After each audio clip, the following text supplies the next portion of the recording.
Hello दोस्तों, good morning. जो भी क्लास देख रहे हैं वीडियो लाइक कीजिए, सब्सक्राइब कीजिए। आज क्लास 9th क्लास का ज्योग्राफी पढ़ाया जा रहा है और आज डेट है 9/3/2026। क्लास 9th में ज्योग्राफी भारत का भूगोल बहुत इंपॉर्टेंट है। देखिए, भारत का उत्तर से पश्चिम यानी भारत देख रहे हैं जिधर जम्मू कश्मीर से उत्तर भारत का उत्तर से पश्चिम, उत्तर तथा उत्तर पूर्व सीमा पर क्या है? नवीन वलित पर्वत है, नवीनतम वलित पर्वत है। पूछेगा कि नवीनतम वलित पर्वत कहाँ है? भारत के उत्तर पश्चिम, भारत के उत्तर पश्चिम। फिर उसके बाद बोलता है उत्तर तथा उत्तर पूर्वी सीमा पर कौन सी है? नवीनतम वलित पर्वत। क्या है? समझ में आ रहा है ना? नवीनतम वलित पर्वत है। अब देखिए, नवीनतम वलित पर्वत उत्तर में क्या है? चौड़ा है, यानी नवीनतम वलित पर्वत जो बना है वो उत्तर में क्या है? उसका चौड़ा भाग है। और 22 डिग्री उत्तरी अक्षांश से हिंद महासागर की ओर क्या है? संकरा है। अब देखिए, यहाँ से उत्तर से देखिए यहाँ तक क्या देखिए दिखाई दे रहा है? हिंद महासागर तक यहाँ तक क्या है? यहाँ से लेकर के यहाँ तक क्या देखिए? संकरा है। संकरा मतलब समझ रहे? पतला है। संकरा मतलब पतला है। तो चलते हैं, इसके पश्चिम में अरब सागर। इसके पश्चिम में क्या है? यहाँ देखिए, ये वाला एरिया जो है पश्चिम में क्या है? अरब सागर है। अरब सागर तथा पूर्व में क्या है? इसके पूर्व में क्या है? ये बंगाल की खाड़ी। बंगाल की खाड़ी स्थित है। अक्षांश और देशांतर का विस्तार लगभग 30 डिग्री है।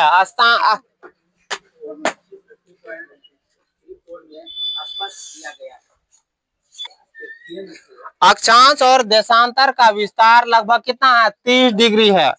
अक्षांश और देशांतर का विस्तार लगभग कितना है? 30 डिग्री है।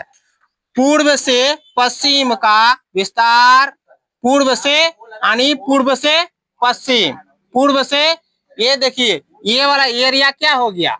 पूर्व। और ये वाला एरिया क्या हो गया? पश्चिम हो गया। पूर्व से पश्चिम, ध्यान दीजिए, पूर्व से पश्चिम का विस्तार दक्षिण उत्तर दक्षिण के विस्तार की अपेक्षा क्या है?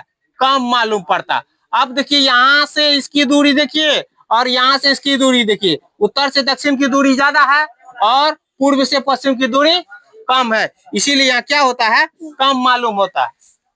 उसके बाद गुजरात से अरुणाचल प्रदेश के स्थानीय समय में कितने घंटे? 2 घंटे का विस्तार है। मान लो यहाँ क्या है? अरुणाचल प्रदेश है। क्या है यहाँ? अरुणाचल प्रदेश है। और यहाँ क्या है? अब यहाँ देखिए, मान लो यहाँ क्या है? गुजरात है। क्या है? गुजरात है। अब यहाँ सूर्य यहाँ निकलेगा, यानी सूर्य सुबह 4:45 में निकलेगा सूर्य। ध्यान से समझना, 4:45 में यहाँ सूर्योदय दिखाई देगा।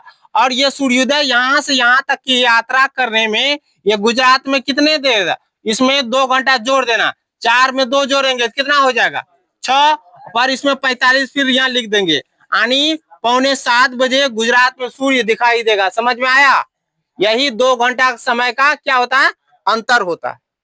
अब देखिए, गुजरात से, अब उसके बाद सारे 82 डिग्री, इसको ऐसे भी लिख सकते हैं 82/1/2, ये डिग्री हो गया। समझ में आया? यानी 82 डिग्री 30 मिनट, 82 डिग्री 30 मिनट। पूर्वी देशांतर रेखा को भारत का कौन रेखा माना गया है? मानक यामोत्तर, मानक यामोत्तर माना गया है। पूछेगा भारत का मानक यामोत्तर रेखा कौन है? 82.5 डिग्री पूर्वी देशांतर। समझ में आया?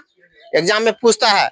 और भारत का यामोत्तर रेखा उत्तर प्रदेश में कहां से गुजरती है? मिर्जापुर से गुजरती है। पूछेगा भारत में यामोत्तर रेखा कहां से गुजरती है? मिर्जापुर से। उत्तर प्रदेश का मिर्जापुर। और ये भी पूछता है भारत का यामोत्तर रेखा कितने राज्यों से होकर गुजरता है? 5 राज्यों से होकर गुजरता है। अब देखिए, भारत का यामोत्तर रेखा उत्तर प्रदेश के मिर्जापुर से गुजरती है। और उसके बाद नेक्स्ट देखिए, अक्षांश का प्रभाव दक्षिण से उत्तर।